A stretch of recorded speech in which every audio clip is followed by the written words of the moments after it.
right, guys, we have our deadlift work today. We're going to be doing an 8-minute EMOM, 1 deadlift every minute, and this is supposed to be a 9 out of 10 effort throughout. So this is fun. We're going to take some time. We're going to build up our weight before we start the clock, and then we're going to have a challenging effort across. Of course, for those that are new, or if you're not quite sure, feeling good, you can build and adjust as you go throughout. But again, the idea is we're going to start, pretty heavy. Okay, only 1 rep, so every rep take it seriously.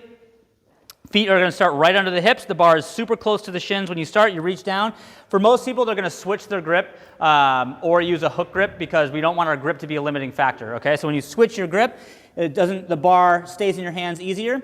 Okay, and here, not like an Olympic lift. When we do like a clean, we always say pull the chest up. Okay, but for the deadlift, we want to actually get as much tension in our posterior chain as possible. So we'll say pull the hips up to get tension in the hamstrings and make the shins vertical. All right, so that's the position we want to see. The back, we still want to make nice and tight though. Okay, so I pull the chest up to keep a tight back, pull the butt up to get tension in the hamstrings, and then squeeze aggressively at the top. Okay, I always say you get stronger if you lower the bar back down, right? Keeping the bar close to you and dropping the bar. But if you're not comfortable, you can't do that. If it feels heavy or tired, just drop the bar from the top position. All right.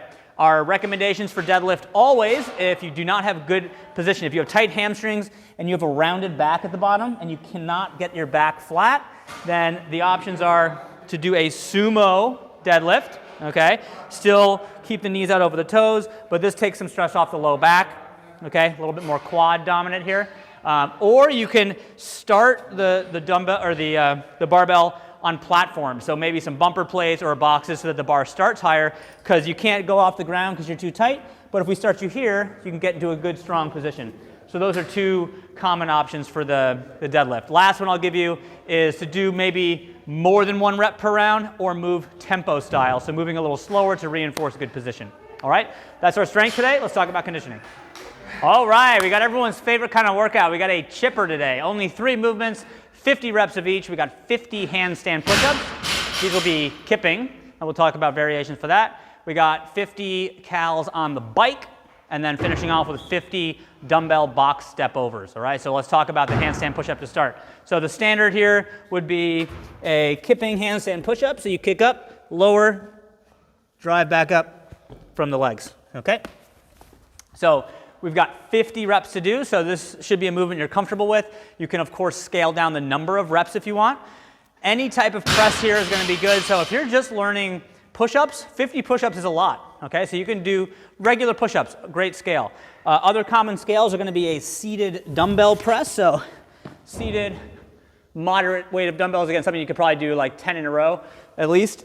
All right, but banging out seated dumbbell press is a great scale.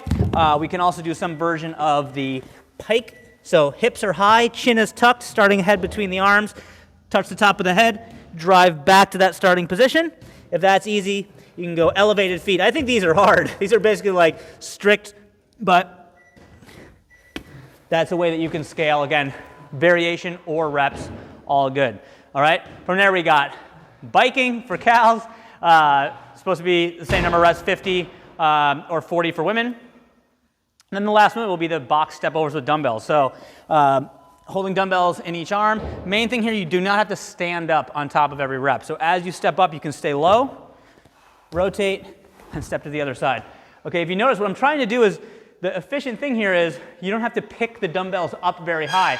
So I'm staying tight in my core, right? I actually use the dumbbells to kind of swing me forward a little bit. And notice the height of the dumbbells, they stay low versus me standing up all the way and bringing that's a lot of extra work. And then even on the step down, right? So I'm trying to stay tight, kind of an isometric hold or static hold in my leg as I step through and rotate, all right? Just chipping through with that. So 15 minutes to get through that chipper. Have fun. See you tomorrow.